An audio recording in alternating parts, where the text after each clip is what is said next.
Yes, sir. Yes, sir. We are definitely on. Oh my God, just left the building. Hope you come back on. Welcome to NYC Basketball Network. Waiting for a couple more people to come in. Until then, let's blast off. Finish your breakfast. Finish your breakfast.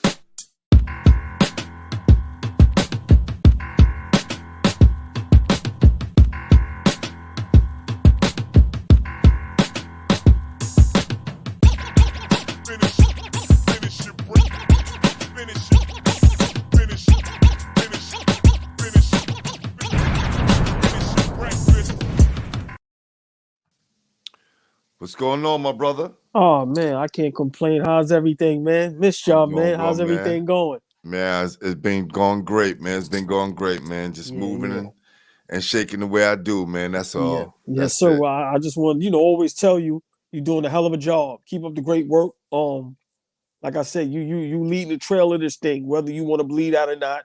And this is not me blowing smoke. You know what I mean? Like, nah, bro. Ever since I met you, you've been solid from day one. And trust me, I watch all your stuff. And hell of a job of what you're doing with New York City and just showing the youth love. Because ain't nobody out here really doing that, and they deserve that. So great job what you're doing, bro. Real talk. Appreciate you, man. It's been fun out there, man. I've been catching some really good games. I got to see Jamel, Magic Mel Thomas, coming to his own, against Christ the King. Tough.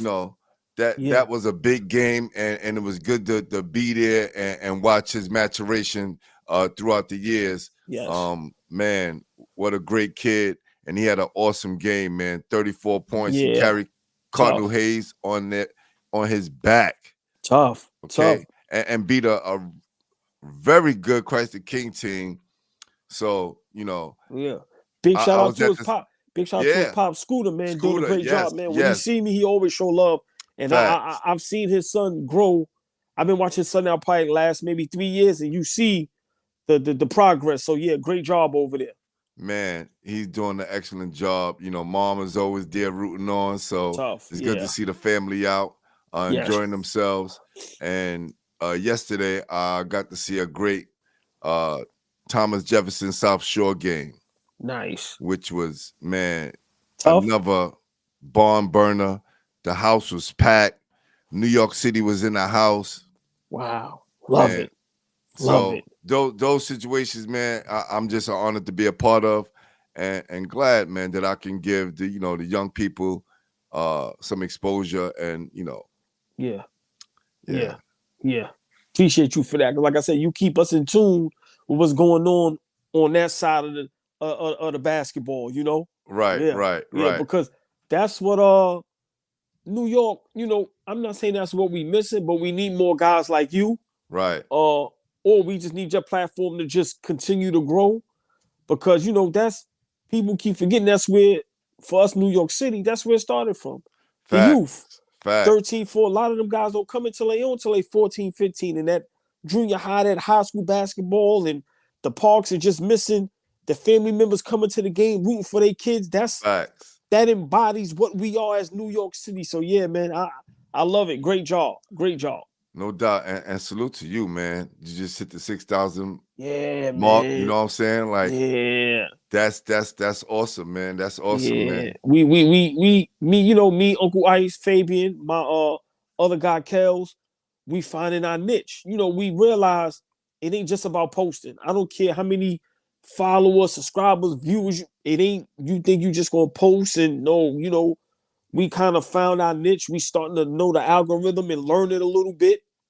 And lately, just yesterday was our best day ever since we had YouTube. We had 20,000 views between all our videos just yesterday.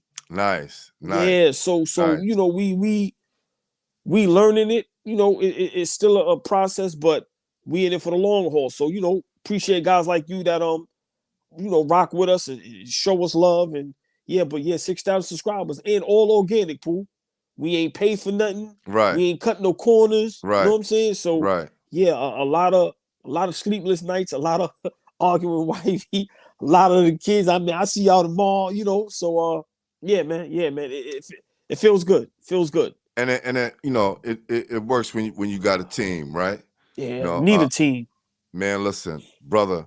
I just, connected with an intern. Well, actually, the intern connected with me. Go. And I always tell people I had to drop a couple of people off. And I explained to him, I was like, I shouldn't be working harder than you if you're younger than me, right? Right. So to be doing everything that I'm doing dolo, and people say, you manage all accounts? Yes. And I'm glad that you guys definitely found the niche, especially with your shorts, right? We hit people with the shorts, and you bring in interesting topics, and you following what's going on a daily basis. I think that also helps. Yeah. Well, like I said with you, man, gotta commend you, bro. Because like I said, you're a one-man wrecking crew, man, and like you give me, like I said, the world a go, because like I said, man, I really watch guys like you, and it's like, yo, bro, doing it dolo, he's a beast. Know what I'm saying? So for us, we still still need help. Still a lot to learn, It's something to this thing. It ain't, like I said, it ain't just posting. It's knowing a lot of little things. And like I said, we learning on our own, But yeah, man, it's we find our niche, and now we figuring out now the long form videos. We figuring out now how the 3 to 5 minute videos be getting 1,000, 2,000 views on that organically, 30, right. 40 comments. Yeah, So yeah, man, just very grateful to like I said, just stick with this thing and just gonna keep going. Nah, definitely. Yeah, because I don't know, last time I watched ESPN Fox Sports FS1, to be honest with you. Bruh, I'm so busy doing what I'm doing, and going out to games. Right. This is my busy season right here. With the season going on and doing 4 shows a week. Crazy. You know what I'm saying? Yeah. 2 of mine's, one with each other, and I do the high school show. Right. Yeah. As well. Crazy. So just trying to make sure cover all angles, and man, just stay consistent, man. Yes, sir. Yep. Well, tonight, we want to definitely, this tonight's topic right here. I love this topic. What streetball players could have played in the NBA? Let me say that again. What streetball players could have played in the NBA? Wow. I seen so many, right? And it's a couple that I think could have played and also could have did some damage. I'm gonna first go with Booger. Wow. It's not because that's my guy, because I'm not biased. Fact. I try to be as thorough as possible, as much as possible. Right. But I ain't never seen nobody. I'm 46 years old. I've been watching basketball my whole life. I've never seen nobody do what he do. Till this day. He didn't carry, he didn't travel. And he was a wizard with the ball. And when we just talk about pure point guard, I'm talking about pure point guard. Him on the fast break today with some athletic guys on the wing. Right. See, for me, that myth that a point guard has to be able to shoot, no, we don't. Woo, say it again. Yeah, you don't, as a point guard, you don't have to be able to shoot. Do we want you to take the shot? Do we want you to make some shots? Yes. But you don't have to be able to shoot. I'll give you a prime example. My top 5 greatest all time, Jason Kidd. Beginning of his career. Let me tell you something. That's who Boog remind me of when it comes to the fast break. He's one of the only point guards I've seen that when whoever get the ball, they looking to give it to him. You know how you may play with somebody where if you get the ball, no matter who the point guard is, you gonna bring it up yourself? Facts. Nah, they looking for him because he gonna give it right back to him. So for me, I seen Boog. He told me this personally, Pooh. He said, I make anybody good. He said, I want to give you the ball. He said, I want to look out. What up, Ron? Peace. Game in the building, yes. Peace, my brothers. Yeah. So OG. For me, what up? Yeah, so for me, my first that I think could have played in the NBA, but also probably could have led the league in assists, I'm going to go Booger. Just from a point guard standpoint, from just playing the point guard position. Yeah, because I'm being honest, if no disrespect to Ricky Rubio, who was a hell of a ball player, people try to laugh, but he could pass that rock. But I think Bull could have. I think he could have played in the NBA, and I think he could have really made an impact because guys like that, players would have loved to play with because he didn't care about scoring at all. At all. That's the thing people fail to realize. He didn't care about scoring. He wanted to pass that rock. So yeah, I think a guy like that definitely could have played in the NBA for sure. For sure. The fact that he was the only street ball player still to this day to get on the cover of Sports Illustrated says a lot, right? Yes. I think his skill-wise, definitely skill set, definitely could have put him on the NBA level. But I think in the time that he came up, like right now, it would have been perfect. Trae Young, right? Yeah. Right? Talking about his size, his weight. But I think they would have probably fouled out of him, man. You know what I'm saying? Like they would have made it hard for him. I think with a skill set, definitely could have made it to the league. Definitely. Yeah. I think somebody like who I'm thinking about, Kurt Sumter, who you guys probably never got to see a chance to play. Nah, but I heard. Y'all know about his son. Yes. Okay. So I'm sorry. That's his father. No, that's his father. I came on late. I know exactly what we're talking about. I didn't mean to interject, but I was gonna ask you, is that his dad? And I yes. Wow. Yes. Okay. That's his dad. Okay. His dad, came around the 70s, but was really doing it in the 80s. And him and my guy, Pete Edwards were in the backcourt. Pete Edwards would lock you up, and Kurt Sumter would give you buckets. Now, he was a pro. Back then, he had the pro game. A lot of these guys was, shaking and baking. Nah, this dude was 1-2 diamond, going to the hole, getting the and one. His game was pure pro. And at that level, me being a youngster, I just knew. I was like, man, and he had the body. He was cut up. Everything. His legs were strong. He just couldn't get to that next level. But that's somebody who I thought could have made it. But of course, we could talk about the Joe Hammonds, right? We know PeeWee Kirkland could have. He turned it down, right? He could have. He got offered, but he turned it down. Yeah. Legend. So we definitely can mention him. Legend in two games. PeeWee Kirkland. Facts. I have. I love this topic, by the way. Love it. I have three individuals. One, I don't know if he would constitute as being a street ball player because he played professionally overseas. But the first person I'll start with is AO, Aaron Owens. Yes. And one. Yes. Philly. Yes. Philly. Yes. He, to me, in my opinion, is someone who I feel like could have played in the league on an NBA roster. Yes. And been a very good floor general / point guard, which is what he did. I feel like a lot of people don't really talk about AO like that because of and one. I don't think people understand how good he was outside of and one. Wow. Outside of and one. Because he was my favorite guy on and one because like I said, like you said, I don't mean to cut you off, but if you watch basketball, his shit like you'll look like, nah, he really could play. AO was nice. Yeah, you threw that. Nice. Yeah. The second person, and I want to hear what OG has to say about this person. You too. Seth Marshall. Wow. Oh yes, definitely.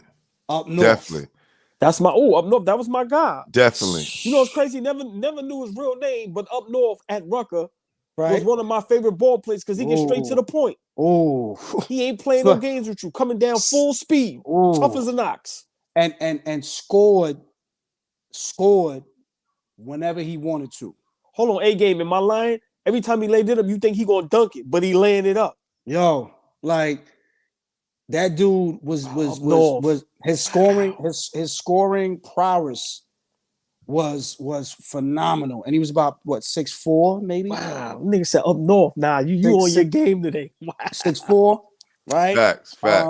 The last person, right? Like I said, he played professionally for a long time, so I don't know if he constitutes as being a street ball player because he played outside also. But Lamont Jones, Lamont.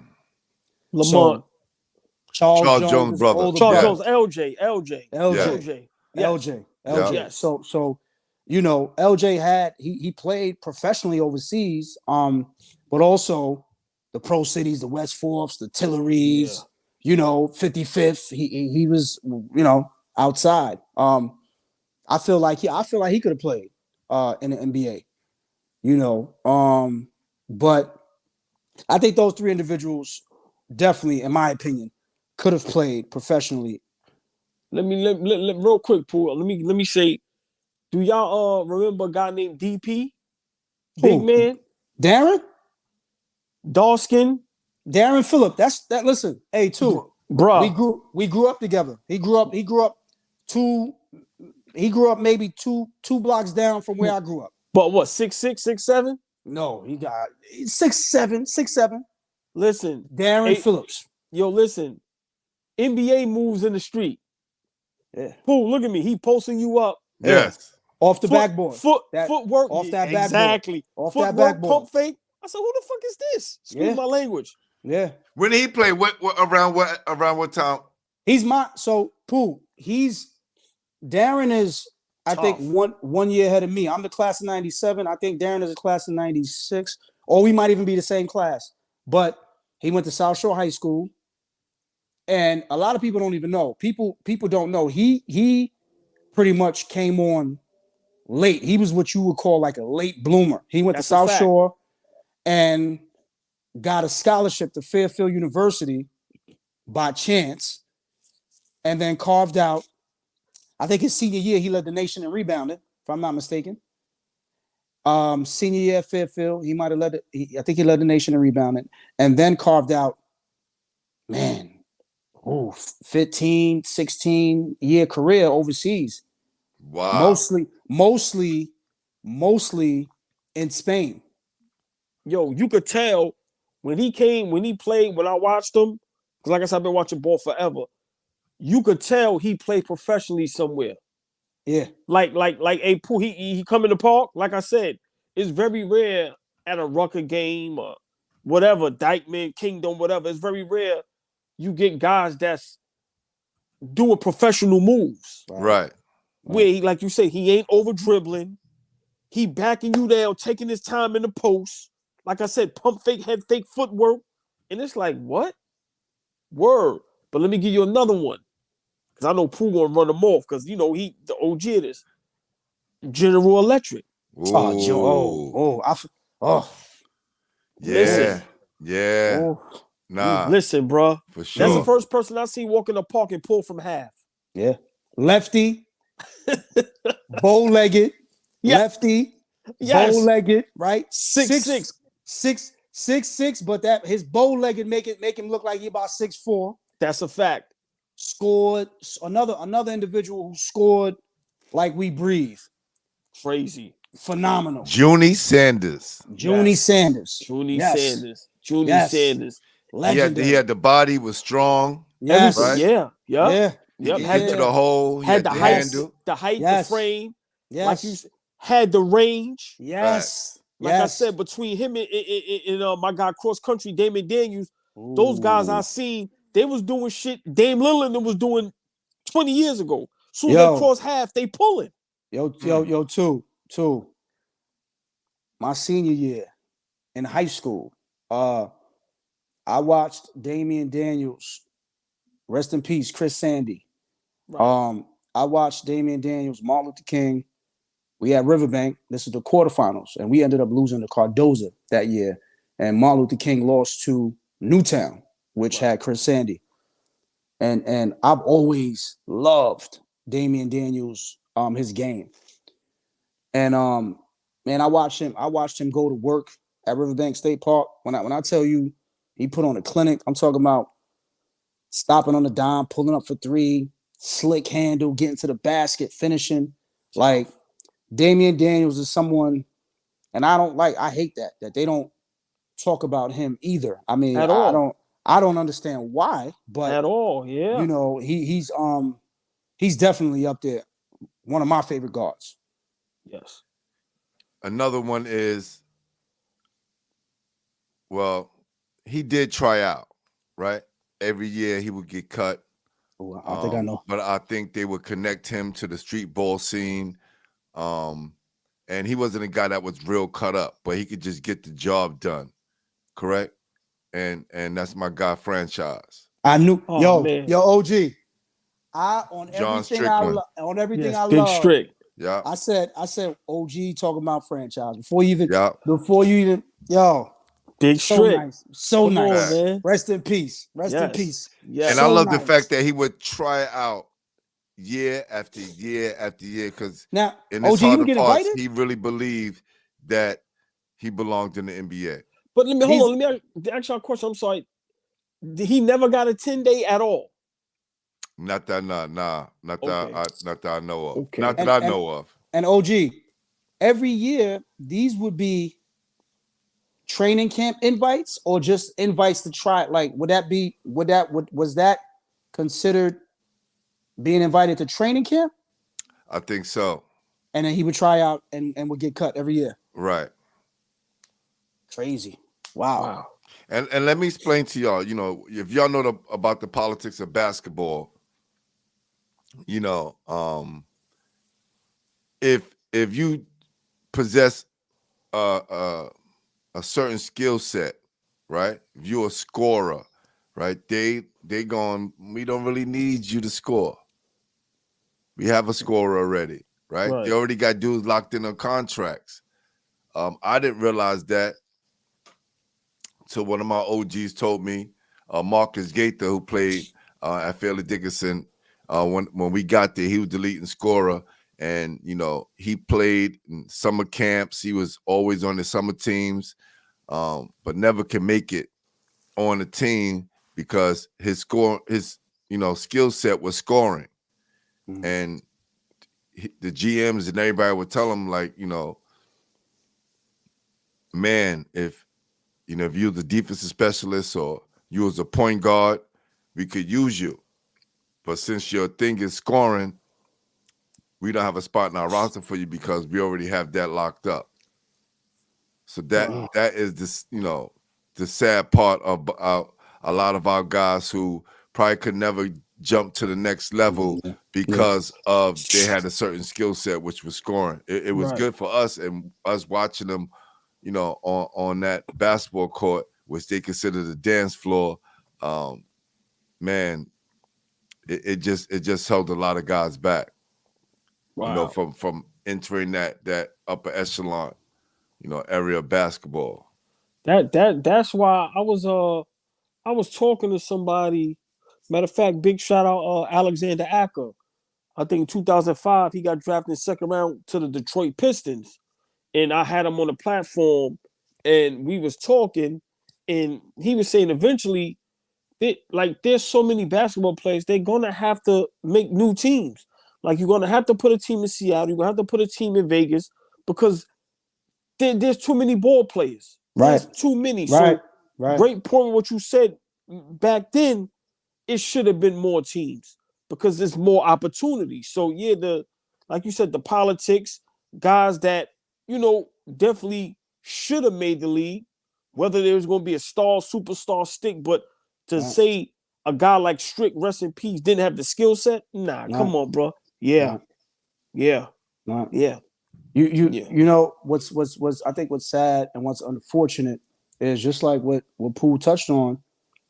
So many of these individuals could have played, but then the terminology or the term that they like to use, league, it's a numbers game. It's a numbers game. And like Pooh said, you have a certain amount of players that are already under contract. Yeah.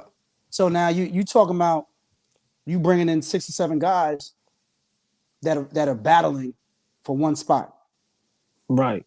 Maybe 2. So and at the end of the day, we know, being basketball pundits, I think we understand and we know that it was never the skill set. It was never the skill set. And like Pooh said, even if it was a specific skill set that they had, that doesn't mean that they couldn't play in the NBA. It just means that the situation or the circumstance didn't call for whatever they had to offer at the time. So you get caught up in that cycle, and it's tough. Yeah. Yeah. But you know who else had a nice story like that I spoke to? Big shout out him also, Nakia Miller, Fab. Yeah. He said he tried out for the Sacramento Kings. Said straight up, I was going at it with Chris Webber. But due to politics with things like that, when he thought he might have made the team, I think when he didn't make the team, I think he was saying that they kind of waived him or somewhere because they was making room for what's my guy that was the shooter over there? Stojakovic, yeah. So like Pooh said, it is so many politics. But before Pooh go, I'm gonna just throw a name out there that a point guard that he used to be my favorite to watch. Antifreeze. That was my he's my class too. He's tough. What was his real name? Antoine Doby.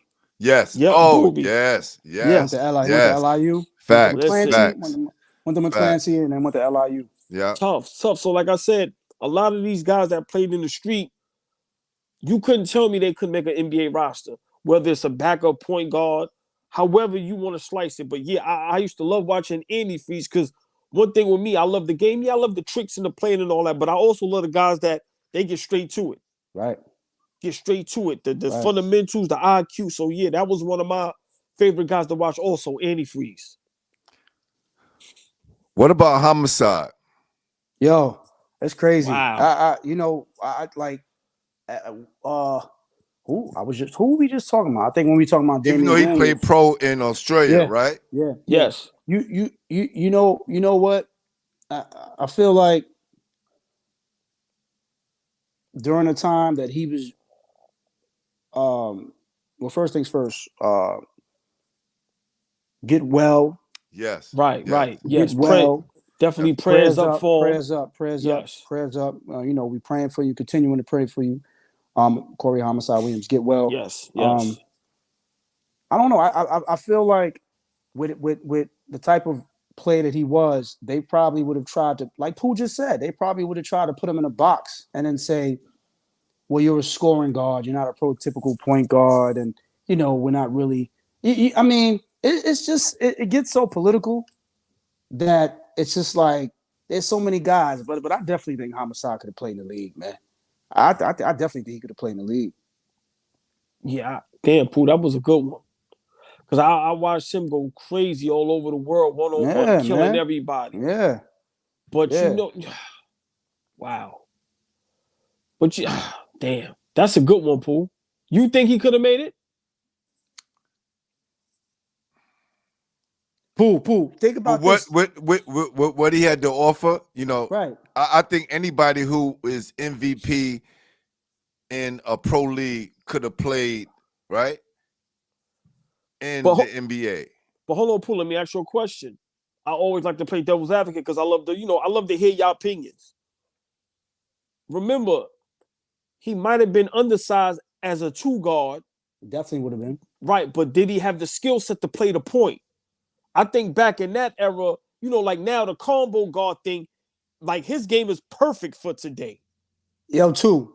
I'm gonna give you an example, right? And you tell me, and Pooh, you tell me if I'm wrong, right? And you made a great point because I think that's where they would try to put him in a box, like, oh, you're too small to play the 2, and you're not really a point guard. Mike James. Ooh. Yes. Buckets. Facts. Mike James Mike James 6'3", right? Like 6'3". Yeah, 6'2", 6'2", 6'3". Yeah. Mike James wasn't a prototypical point guard. Great fucking point, bro. But he got to it. And he lasted in the league. He got to. Yes. He was there for a while. Yes, absolutely. That's why I feel like, come on, man. Like, come on. You can't like. Hold on.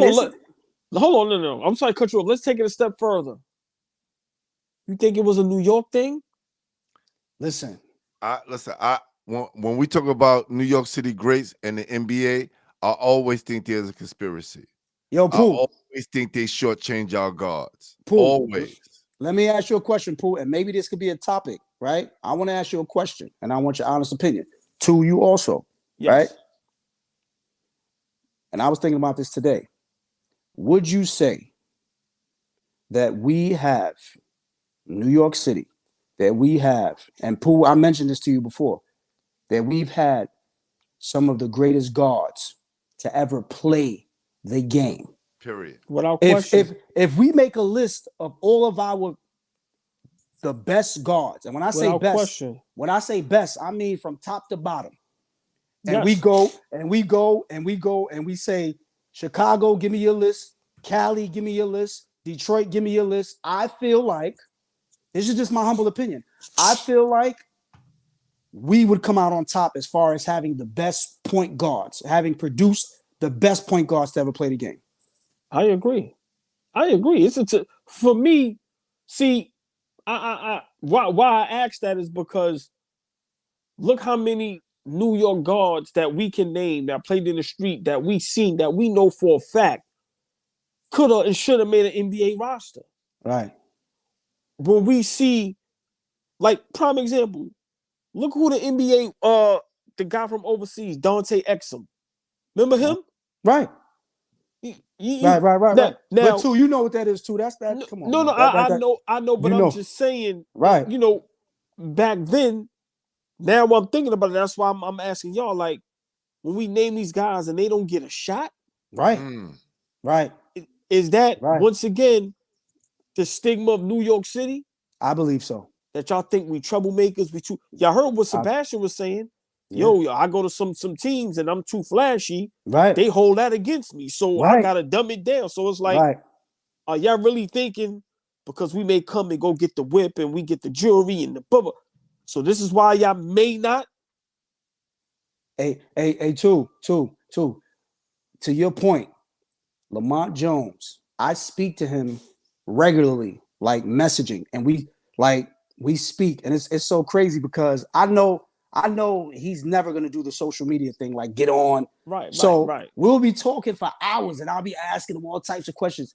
He told me verbatim that he could have made the Chicago Bulls roster. He said, "Do you know why he didn't make the roster?" Let's hear this. You know who they cut him for? Who? Rusty LaRue. Do you know who Rusty LaRue is? Yeah, I know. First of all, that name sounds like horrible, but I know. Listen, shout out to Rusty LaRue. No disrespect, but I'm just I'm like so, and that's to your point. And he told me, I said, hold up. He told me he was playing in the CBA. He said he was getting busy in the CBA. Dudes getting called up. Wow. He said he was getting busy. He said, yo. And what he also said was that they were watching him and you know, some of the people that he may have been affiliated with. Nothing crazy, but right. That stigma of being from New York.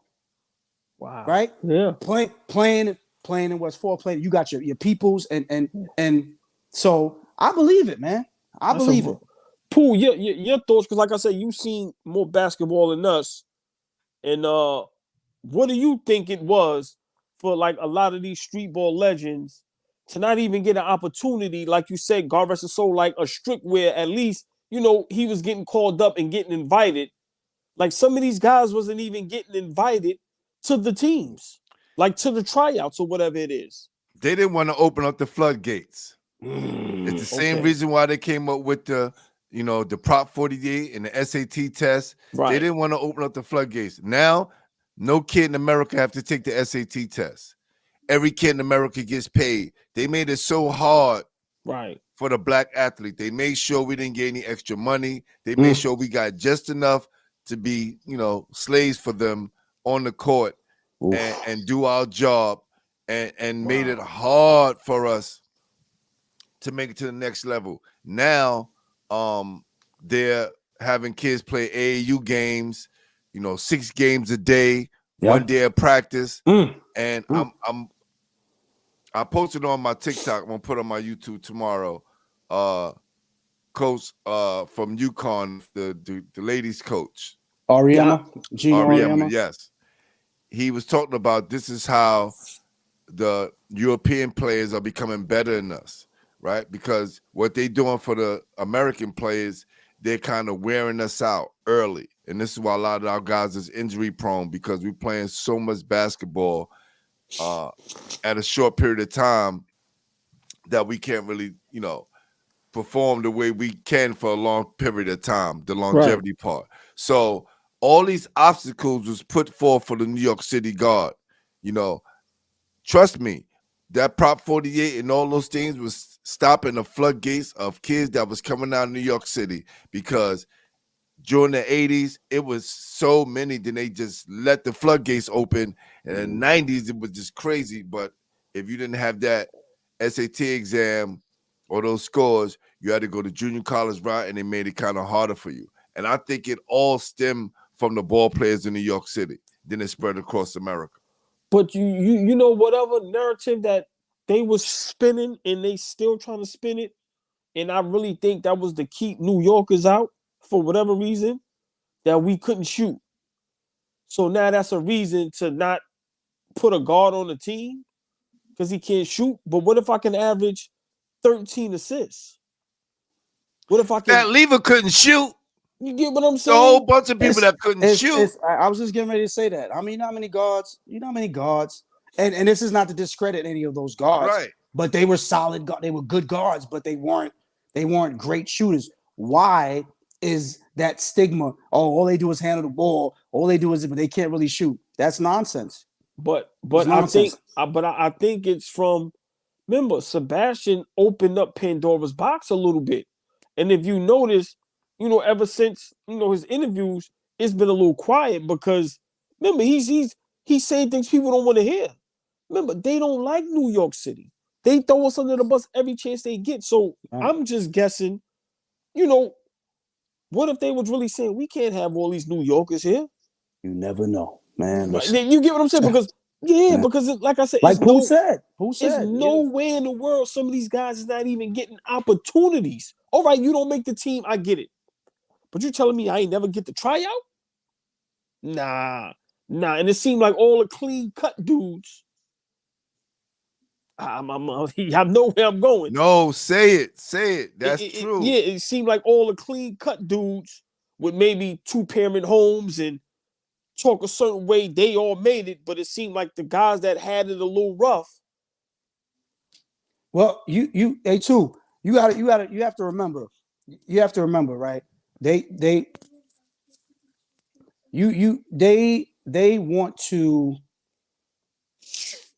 a certain image, that they want to portray when endorsing the league, and you know what I mean. They're gonna do their best to focus on a certain type of look, right? You understand? So it's like, that to me, like you still have to give guys a fair shot and a fair shake. Now, if it's an individual that is going to cause like an incredible amount of trouble, then I get it. But give him a shot first. You know what I mean? Give him a shot. Y'all do y'all background checks, right? Y'all do extensive background checks. Give them a shot. Let them try out, and let the chips fall where they may. But I'm in agreement. I'm in agreement with the both of you when saying that.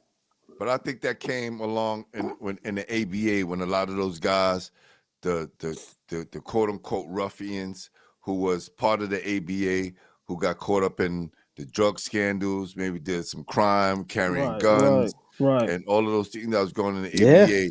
The NBA didn't want to mess up their product, right? So at the end of the day, we got to understand it's a corporate situation, and they're trying to protect their product, and they're making sure that they get the best players with the best possible outcomes to make their product the best product that they have to put on the floor. Remember, they're servicing white America, right? Because at the time, you know, if you look at the even now, most of the games. But hold on, Pooh, but hold on. The audience. But my thing is this: what they hold against New York, they don't hold against nobody else. Whether it's up north, down south, Midwest, you know, West Coast, you know, other cities, countries, they have their problems also. New York City, but we the Mecca. We're the Mecca. We the Mecca. New York Knicks still to this day is one of the richest franchises in all the sports, right? So what they're trying to do is mimic what they do in the Garden everywhere else. Remember, they're spreading the product. Can't mimic that. Hold on, y'all. Hold on. Yes. Breaking news. Doc Rivers is the new head coach of the Milwaukee Bucks. You already knew that was going to happen. Terrible. Is that Wait, hold on. You just answered our question with the clean-cut dudes. They're always going to have a job. Wow. They always going to have a job. And he is, look, I'm going to say what it is. He has, even though he's our skin tone, he's connected. And Lord have mercy. And his wife looked apart. Yeah, you see his son, no knock to them, but you see his son is already talking like they had him the other day on with GM? Yeah. No, his son Austin Rivers, already, I don't know if he in the league or if he's out yet, but he already had a job talking on the podium like with as an analyst. As an analyst. Yeah. Why is Austin Rivers an analyst? Listen, come on. Look. You know how that go? Come on, man. It's about the product, man. Right. And not only that, people don't understand. Just because it's the league doesn't mean that nepotism doesn't exist. Facts. Like that is, I don't care if you were working at Dunkin' Donuts or if you in the league. If you know somebody that knows somebody, you in. Now, if your parent or your uncle or your godfather, come on, like, you know. Yeah. So. Yeah, but Doc Rivers got that job. Yeah, that's not even a surprise. But yeah, man, the like I said, it's so many streetball legends, and some of the names y'all named, I think they definitely could have made the league. Absolutely. I really do. And some of them probably could have made an impact. Absolutely. In the league. Listen, I don't think without a shadow of a doubt, you know, the individuals that we've named, even if it wasn't, we're not talking about them being perennial all-stars. We're talking about being able to put on a uniform and play a year, 2 years, 3 years. Yes. Tops. Like tops. Yes. This is not discrediting anyone who plays in the league, but these individuals could have also played in the league. Yes. Well, I want to put something on the screen real quick. Something that I put together. Hopefully, you know, you two treats us right for this. This is why I wanted to play it, you know, towards the end of the show, so we could kind of check it out and see and hear from some other people. All right. Okay. All right. You lay your life down, man. I wanted somebody guard me. I wanted somebody pushing me. I wanted to try to have you take my heart. I wanted to test my chest against your chest. I wanted to find out who was the most man. I wanted to leave that day saying that punk can't guard me. I wanted to be a gorilla in the game. Stop. Oh, stop. Oh, hey, wait. Basketball ain't playing. It ain't funny. You're laughing and you're joking and acting silly. That ain't real basketball. I want to see y'all. Street basketball is playing real hard, guarding your man real close, not letting him shoot the ball. You understand what I'm saying? If it's necessary under the basket, elbow him and move him out your way. But play real hard. Play hard. street basketball ain't laughing and joking. It's getting on your man, playing tough, setting picks and playing real hard. So y'all three play y'all three, but this time play hard. I don't see nobody laughing. Okay. If you don't know what it is to leave the court crying, if you don't know what it is to leave a basketball court bleeding, then you don't really understand basketball. Win by all means necessary. You know what I mean? And that's what makes the playgrounds in New York so tough. So you learn how to play harder when you think you're down, you're not really down. And it's still, you see like 50 people on the sideline. You got to sign your name on the chalk on the floor to be next. That's when you know you got to play, and you bring that to the league. So we're going to be down 1-2, going into the fourth quarter, 2 minutes left. Like, yo, I'm back in the hood. I'm back playing the pickup. I've done it here, so I definitely could do it in this situation. I grew up playing playground basketball. In playground basketball, you fought for the court. When you got on, whether you were first one there in the park in the morning or whether somebody lost and then you got on, you try to stay on the duration of the day. When someone calls next, they become the captain of the next game, responsible for picking a team and making sure they actually get on the court. If you had no game, you wouldn't call next. You wouldn't want to come out on the battlefield, because that's what it was like, the battlefield. You came in the park, man, they didn't know your name, know your game. You'd be like, yeah, all right, you got next after next. You know what I mean? And then when your next after next come up, they'd be like, you ain't have next, man. My man had next, man. He just went to go get his sneakers. So by the time you get next, it'll be the next day. You know how to to play? Nigga, I'm 24 now. I just thought about 2-3 years ago because of my height. Not because of the age, because of my height. Man, I used to come to the park. I couldn't buy next. You know, I'd be waiting 10 next. Then I got next. Somebody coming in with a name, he'd take my next. And you can't come in real shy and humble like, hey guys, who has next? You're never gonna get on the court. Someone will come from the handball court. Someone will come from the building across the street like, no, listen, I had next. You chill. If you're not known, you're gonna be waiting for a while. Like, that's just how it is. I never had next. I was on the team. So they in Brevoort. They're having Coliseum. Yo, you Chuck. I was there. Actually, I was there when he shot that. You never played. Wow. 1-2. We got fly. I very rarely had to call next because when they see me, you already know what it was. If there's a certain guy that runs that block and he just walked in the park, that guy got next.